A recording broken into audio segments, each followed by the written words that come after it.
नमस्कार दोस्तों। आज की स्टॉक लर्निंग में हम लोग जानेंगे एक आईटी कंपनी को से रिलेटेड इन्फॉर्मेशन को लेकर के, जहां पे इसका रिजल्ट का भी जो क्वार्टरली रिजल्ट था वो भी आ चुका है। उस रिजल्ट के बाद कंपनी का मोमेंटल कैसा रहा है उसकी चर्चा करने का प्रयास करेंगे। कंपनी का नाम है एजीएस ट्रांजैक्ट टेक्नोलॉजी, जो कि कहती है पेमेंट गेटवे के लिए कामकाज करती है, जो कि वेबसाइट्स पे देखने में को मिलती है। कैश एंड डिजिटल पेमेंट्स के जो सॉल्यूशंस हैं उस पे कामकाज करती है।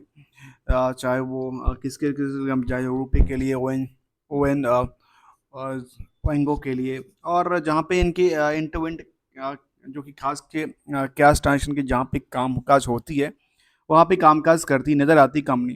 कंपनी कहती है हमारे पास क्या है, सिटीज़ करीब 2200 से ज़्यादा सिटीज़ हम कवर करते हैं। और ये जो मशीन की बात करती है जिसके लिए मशीन बनाती है, मशीन कामकाज करती है, उसके लिए आईटी की जो सॉफ्टवेयर है वो बिल्ड करती है। वो कहते हैं करीब करीब करीब 5 लाख से ज़्यादा, नियर अबाउट 5 लाख के आसपास को हमारी देखने को मिलती है। तो चलिए इसको हम कंप्लीट लेने का प्रयास करेंगे, जहाँ पे कुछ सेंटिमेंटल की बात करेंगे और reconciliation of the stock holding अर्थात द शेयर होल्डिंग पैटर्न को लेकर, और as on time frame the stock के रिजल्ट के बाद की क्या आकलन की निकल के आती है उसमें एक नज़र डालते हैं पहले रिजल्ट की तरफ। तो रिजल्ट की तरफ देखेंगे तो नज़र के रिजल्ट में सबसे पहले आकलन निकल के आती है किसको लेकर के, सेल्स को लेकर के। सेल्स के बारे में कहते हैं कंपनी जो 8% का मतलब डिक्लाइन कर गया।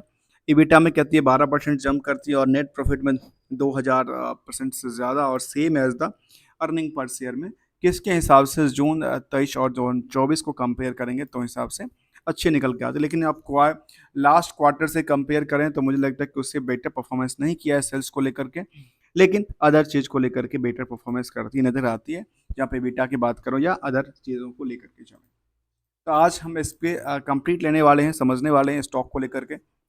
यहाँ पे 1 महीने में कंप्लीटली चार्ट में देखा गया कि लगातार बिल्डअप हो रही चार्ट में 2% ग्रो करती है। और जो 2% ग्रो का लेवल क्या होता है, कई बार जो टाइम फ्रेम है ना वो उसका टाइम फ्रेम का ये है। और जिन्होंने खास के बताओ जिनके पास ये एक एवरेज वॉल्यूम के आसपास, एवरेज प्राइस के आसपास निकला होगा, उनके लिए क्या होती है, उनके लिए बेनिफिशियरी निकल के आती नज़र आती है। जहाँ पे 6 महीने में देखने को मिला कि यार लगातार 6 महीने में करीब 23% की गिरावट है। ऐसे एक साल में देखने को मिला करीब 61% की जंप करती है, और 5 सालों में करीब 46% का गिरावट है। मतलब एक साल एक टाइम फ्रेम में देखें तो कई बार गिरावट देखने को मिलता है, कई बार गिरावट देखने को नहीं मिलता है। अब यहाँ पे एक चीज़ देखिए, मैं एक टाइम फ्रेम को लेता हूँ जहाँ पे ये जो प्राइस थी ना वो नियर अबाउट सेम होना चाहिए था, लेकिन यहाँ पे शॉर्ट टर्म के लिए बड़ी बड़ी सी पुल बैक आया था, जिसकी वजह से ये मार्केट जब हम कंपेयर करेंगे इसको इसको लेकर के तो मार्केट में ऐसी चीज़ दिखती है। तो यदि हम ऊपरी सतह से बुल मार्केट से बियर मार्केट कंपेयर करते हैं तो क्या लगता है जैसे मार्केट तो गिरा हुआ था, लेकिन एज ऑन टाइम फ्रेम की बात कर रहे हैं। चलते हैं समझते हैं इस कंपनी को लेकर के। तो कंपनी के बारे में देखा जाए तो कंपनी बेसिकली लगता है कि लॉस मेकिंग है, जो कि इसके डेटा में लगती है। इस प्राइस को हम 3 एस्पेक्ट में बांटते हैं। पहला है जो फंडामेंटल। फंडामेंटल में देखा गया कि कंपनी के बिजनेस मॉडल क्या करती है। तो कंपनी के बारे में देखा कि ये पेमेंट्स गेटवे से रिलेटेड कामकाज करती है, जैसे इसको आईटी से लेकर के मशीनरी की बात करी, सारे के सारे कामकाज करती है। इस बिजनेस से होने वाले प्रॉफिट और नुकसान के बारे में चर्चा करेंगे।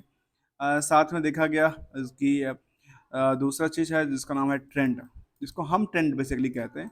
इसको आमतौर की भाषा में टेक्निकल कहते हैं। टेक्निकल की बात हम नहीं करते हैं क्योंकि technical is highly trading parts, so हम टेक्निकल में नहीं जाते हैं। यहाँ पे ट्रेंड की बात करते हैं। ट्रेंड क्या कहता है, ट्रेंड में दो तरह की ट्रेंड होती है। ट्रेंड की चर्चा करें तो दो तरह की ट्रेंड की चर्चा हो सकती है। एक तो इनकी जो रिवेन्यू मॉडल है उसका ट्रेंड क्या कहता है, क्या लगातार जंप करती नजर आती है, और स्टॉक की जो प्राइस है वो जंप करती नजर आती है, या फिर उसमें कुछ ऐसा डिक्लाइन करके आती है। तो इन दोनों को हम आपस में कंपेयर करने का प्रयास करेंगे। और साथ में ये जो स्टॉक की प्राइस है अलग अलग एक्सपेक्ट से लेकर के आ, या तो बुल मार्केट या बियर मार्केट में जाती है कई कई दफ़ा। तो ये भी कई बार हमने ढेर सारा कंपनी का लिस्ट अपनी पे स्टडी कर रखा है। तो ढेर सारे कुछ कंपनी में ऐसे भी नज़र आती है जहाँ पे उनकी रिवेन्यू मॉडल कुछ और कहता है, चार्ट कुछ और कहता है। तो उसमें आकलन करना ज़रूरी होता है, आखिर क्या किस लेवल पे करना चाहती है स्टॉक को लेकर के। एज़ पर एक्सपीरियंस के हिसाब से मैं कह सकता हूँ इस बातों को लेकर के, जहाँ पे काफ़ी सारा जब आप स्टडी कर लेंगे तो आपको लगेगा अच्छा ये तो इस हिसाब से उस कंपनी में ऐसा था, इस कंपनी में ऐसा है। मतलब सेक्टर टू सेक्टर भी अलग अलग एस्पेक्ट लेके चला जा सकता है। चलिए, और सेंटिमेंट में देखा जा सकता है जो लास्ट सेगमेंट लास्ट होता है, स्टॉक को लेकर के। सेगमेंट में इसको देखें सेंटीमेंट के, तो सेंटीमेंट कहती है पल पल की जो न्यूज आपके हमारी कानों तक पहुंचती है। साथ में देखा गया कि मार्केट की पॉलिसीज को लेकर के हो गया या फिर बजटिंग की पार्ट को लेकर के हो गया। इससे क्या होता है, मार्केट की या तो बिजनेस को हिट करेगा या इफेक्ट करेगा, और क्या करेगा, या फिर स्टॉक को इफेक्ट और हिट करती नजर आ सकती है। तो इसलिए उसको सेंटीमेंटल शॉर्ट टर्म के लिए, सबसे शॉर्ट छोटे पीरियड के लिए देखा है तो सेंटीमेंट ही देखा जाता है। चलिए कंपनी के बुक वैल्यू के बात करते करीब 37 रुपये के आसपास, 38 रुपये मान लेते हैं।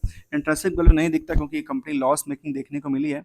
जहाँ पे अर्निंग पर शेयर के बारे में कंपनी कहती है करीब हम 5.5 रुपये का पर शेयर हम लॉस में फिलहाल चलते हैं। जहाँ पे number of share holder share की बात करते हैं, करीब करीब 12 करोड़ के नंबर ऑफ शेयर है। और जहाँ पे फेस वैल्यू कंपनी का 10 रुपये का है शेयर का, वहाँ पे क्या कहती है, वहाँ पे नियरली 4 गुने के आसपास बुक वैल्यू है, और 5.5 गुने के आसपास क्या है, जो अर्निंग था वो डिक्लाइन अर्थात लॉस में देखने को बनती है। यहाँ पे पी रेशियो की नहीं बात करेंगे क्योंकि पी रेशियो कुछ कहता नहीं, और उड़ती हुई प्राइस को नापने के जो फॉर्मूला है जिसको हम पी कहते हैं, किसके बेसिस पे, प्रॉफिटेबिलिटी के बेसिस पे, जो इतना इसका अर्निंग पर शेयर था उसके लेवल से कितना ग्रो किया। और इसको इफेक्ट और हिट करने के लिए, एक बैलेंस शीट को कंपेयर किया जा सकता है जिसका नाम है डेट टू इक्विटी रेशियो। इसमें देखा गया कि इसका 2.43 के आसपास है, अर्थात लॉन इन्होंने काफ़ी ज़्यादा बोरोइंग्स ले रखा है। तो बोरोइंग्स के बेसिस पे क्या हुआ, इनका जो ये पार्ट्स है वो क्या करती है, उसमें गिरावट आती है। जब आप बोरोइंग्स काफ़ी ज़्यादा ले लेंगे तो आपकी जो इनकम का सोर्स है, इनकम के सोर्स में आपके इंटरेस्ट पेमेंट के बाद आपकी प्रॉफिटेबिलिटी होती है वो कम हो जाती है। चलिए इसको हम समझने का प्रयास करें। जहाँ पे प्रमोट आर कहती है 1.34 का, आर कहती है -16.10 का। यहाँ पे एक कमी और देखने को मिली है, वहाँ पे कमी यह है जो प्रमोटर्स होल्डिंग में 65% की होल्डिंग है, और इसमें से करीब करीब 9% की और होल्डिंग जो है ना वो प्लेस कर रखा है प्रमोटर ने। अब आखिर क्या प्रमोटर को और कुछ चाहिए, जहाँ पे लोन तो ऑलरेडी कंपनी भी लोन ले चुकी है, ओवर बर्डेड है, और इसका प्रमोटर भी लोन लेके बैठ रही। आखिर कर क्या रही ये हम आगे देखने का प्रयास करेंगे। तो यहाँ पे देखा गया कंपनी 2002 में बनी थी, AGS ट्रांजेक्ट technology. It is integrated omni channel payment solutions provide all digital in the cash based solutions to bank and the corporate clients। Banking के लिए और कॉर्पोरेट क्लाइंट्स के लिए ये सर्विस देती नजर आती है कंपनी। उम्मीद करते हैं अभी तक आपने चैनल को सब्सक्राइब किया होगा। चैनल को सब्सक्राइब नहीं किया तो बेल आइकन को दबाइए और चैनल को सब्सक्राइब कर लीजिए, क्योंकि हम यहाँ पे कंप्लीट लर्निंग की बात करने वाले हैं विदाउट कोई रिकमेंडेशन, विदाउट कोई एडवाइस को लेकर। चलिए जहाँ पे पीएस में देखा गया कि नेट वेव टेक्नोलॉजी है, के आर करके आती है, कंट्रोल प्रिंट है, जेजीएस है, टीवीएस इलेक्ट्रिक है, इन सभी एस सी एल इन्फोटेक, ये सारे की सारी कंपनी क्या करती है वो तो सेगमेंट वाइज पता चलेगा। इसलिए कई बार हमने कहा कि सेगमेंट वाइज से कंपेयर करना, सेगमेंट वाइज से कंपेयर करना ये बेस्ट ऑप्शन होता है किसी स्टॉक को समझने के लिए। और डेट इक्विटी रेशियो के बारे में देखा है तो ये बाकी सारी कंपनी के हिसाब से देखें तो इसका जो डेट्स है वो काफ़ी ज़्यादा देखने को मिली, बाकी कंपनी तो कुछ है ही नहीं। इनका ही सबसे मतलब ये लॉस जो करती नज़र आती है ना, उसकी वजह से लॉस देखने को नजर आती है। तो ऑपरेटिंग प्रॉफिट हो सकता है इनका प्रॉफिट में चल रहा हो। चलिए आगे चलते हैं, जहाँ पे इसका हम कंपेयर करें एज ऑन टाइम फ्रेम के, एज ऑन डेट जून तक का जो डेटा निकल के आया, उस डेटा में कंपनी ने क्या संकेत दिया। कंपनी ने संकेत दिया जो जून का जो डेटा था पिछले जून से हमने हमने वाई वाई में डेवलप किया, लेकिन उन्होंने ये कहा जो हमारा मार्च और जो जून का क्वार्टर था उसमें हमारा मार्च से क्या हुआ, एक गिरती हुई सेल्स था। इसके बाद मार्च से नहीं, दिसंबर से भी गिरती हुई नजर आई, सितंबर से भी गिरती नजर आई। मतलब केवल और केवल एक ही फैक्टर को देखा जाए, यदि हम पिछले क्वार्टर को पिछले साल के सेम क्वार्टर को कंपेयर करें तो लगेगा अच्छा यहाँ तो थोड़ा सा बूस्ट हो रखा है। वो भी बूस्ट नहीं है, कंपनी का क्या है, डिक्लाइन कर रखी है। 371 करोड़ से 340 करोड़, 8% के आसपास का डिक्लाइन कहा था कंपनी ने। लगातार क्या हो रही है, डिक्लाइन कर रही है एक क्वार्टर ऑफ क्वार्टर के हिसाब से देखा जाए। जहाँ से खास के सितंबर के बाद क्या हुआ, सितंबर के बाद ये हुआ, सितंबर के बाद यहाँ पे डिक्लाइन किया, वहाँ पे डिक्लाइन किया, यहाँ पे मतलब ये चार्ट रिवर्सल में चलती नजर आती है। तो क्या इसका चार्ट भी रिवर्सल में चलता नजर आता है पिछले 6 महीने के, तो कहते हैं हाँ चार्ट भी रिवर्सल में आया था, लेकिन दोबारा इसमें चार्ट में थोड़ा सा बूस्ट होती नजर आती है। अगले पर वो कहती है इसके बारे में, नियरली देखा जाए तो इनका नेट प्रॉफिट की बात करें तो नेट प्रॉफिट के बारे में कहती है जिन्होंने करीब करीब 14 करोड़ का प्रॉफिट बनाया है इस क्वार्टर को लेकर के। यहाँ पे प्रॉफिटेबिलिटी के बेसिस पे देखा है तो अच्छा प्रॉफिट तो अच्छा खासा बनाया है। तो प्रॉफिट के बेसिस पे अच्छा खासा यहाँ पे जंप देखने को मिली है। अब प्रॉफिट का रीजन क्या हो सकता है? जो एक्स्ट्रा अदर इनकम सोर्स बढ़ा है तो कहती है हमारा अदर इनकम सोर्स थोड़ा सा इंक्रीज किया है पहले से 4 करोड़ के आसपास, और बाकी जो है वैसा ही रहा है पहले से। अब जो ईयरली डेटा है उसके बारे में कहती है, जो नियरली लगातार क्या होती है, लगातार बिल्डअप हो रही थी, कहती है लगातार बिल्डअप तो हो ही थी, लेकिन फिलहाल कुछ पीरियड से लगातार क्या हो रही है, एक गिरावट देखने को मिला है। मतलब यहाँ पे ईयर ऑफ ईयर हिसाब से देखा जाए तो एक पुल बैक देखने को नजर नहीं आए। इसके किसके में? इसके सेल्स में। यदि सेल्स में पुल बैक नहीं है तो क्या इनका प्रॉफिटेबिलिटी में ज़्यादा आ गया? तो ये भी देखने वाली बात है। तो प्रॉफिटेबिलिटी के बारे में कहती है तो नियरली इनके पास जो प्रॉफिटेबिलिटी थी पहले, वो प्रॉफिटेबिलिटी खत्म हो गई और लगातार क्या हुई, लगातार करीब 82 करोड़ 80 करोड़ तक का नुकसान देखने को मिला है ईयर ऑफ ईयर। जहाँ पे कुछ कुछ सालों में अच्छी प्रॉफिट भी बनाती है 37 करोड़ 35 करोड़ के आसपास, और कहीं दबा ये लॉस में देखने को नजर आती है। चलिए अगले पड़ाव पे चले जिसका नाम है बैलेंस शीट और पीएल को कंपेयर करने के लिए। खास कर मैंने क्या कहा था, बैलेंस शीट को पीएल से कंपेयर करने के मकसद ये है, जो डेटर्स पार्ट को लेकर के, प्रॉफिटेबिलिटी पार्ट को लेकर के क्या आंकड़ा निकल के आती है एक बैलेंस शीट एक बिजनेस को समझने के लिए। यहाँ पे सबसे पहले देखा जाए कि हम बोरेंस को देखें तो बोरेंस के बारे में कहते हैं बोरेंस तो अभी लगातार क्या कर रहे हैं, बोरेंस को पे आउट कर रहे हैं, अर्थात बोरेंस को यहाँ से निकाल रहे हैं। इन्होंने बोरेंस को निकाल दिया, चलिए अच्छी बात है। बोरेंस को निकालने के बाद दूसरा इफेक्ट कहाँ पड़ता है? अब यहाँ पे देखा गया कि इन्होंने फिक्स एसेट्स के अलावा तो कुछ किया है, लेकिन यहाँ पे एक चीज़ देखिए, मैं इनके रिसीवर्स पार्ट को देखूँ तो रिसीवर्स पार्ट इसमें कितना ज़्यादा है, 542 करोड़ तक का रिसीवल देखने को मिला इस साल में। 550 करोड़ का मान लेते, 550 करोड़ का क्या था, रिसीवेबल्स था। अब 550 करोड़ के रिसीवेबल्स में उनके पास जो पैसा आने वाला है, मान लेते हैं पैसा कब आता है इनके पास। अब देखिए जो कंपनी क्या करती है, बैंकिंग से रिलेटेड सर्विस देती है, कैश खुद कैश और कैश पे कामकाज करती है, मशीनरी को लेकर के, कैश पेमेंट ट्रांजेक्शन को लेकर के या गेटवे को लेकर के, उनकी पैसा आता है 5 महीने में, 6 महीने में पैसा आता है। 5 महीने मान लेते हैं, पाँच पाँच 5 महीने में पैसा आता है नियरली।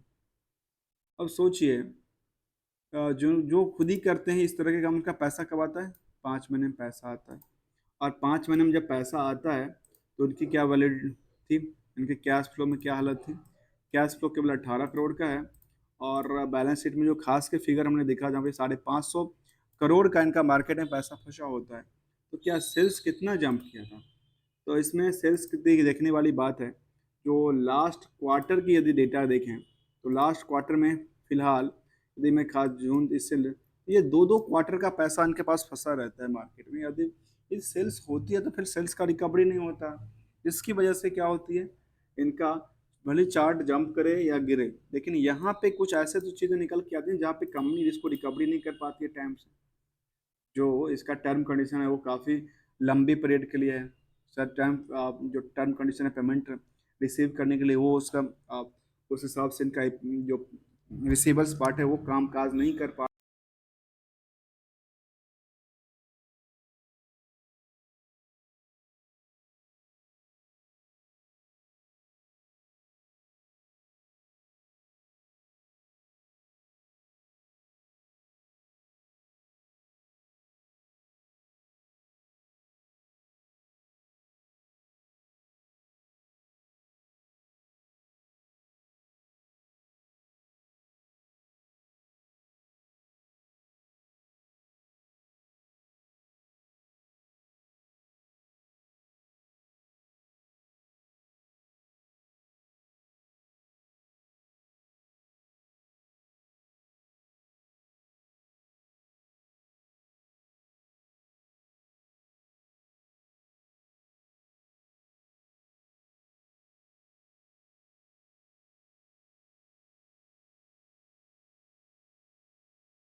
66% की होल्डिंग प्रमोटर के पास है, और रेस्ट होल्डिंग की बात करें तो वो निकल के आती है करीब पब्लिक के पास है। आपस में क्या तालमेल निकल के आती है उस पर चर्चा करें तो तालमेल ये निकल के आती है जो जो कि यहाँ पे नंबर ऑफ, सबसे पहले बात बताऊँ, यहाँ पे नंबर ऑफ शेयर होल्डर जो इंटरेस्टेड है उनकी तादाद नियर अबाउट द 1 लाख के आसपास की है। यहाँ पे 1 लाख क्या है, 1 लाख के share number of share holder हैं as on cut off date जो 30 जून का डेटा था उसके बेसिस पे।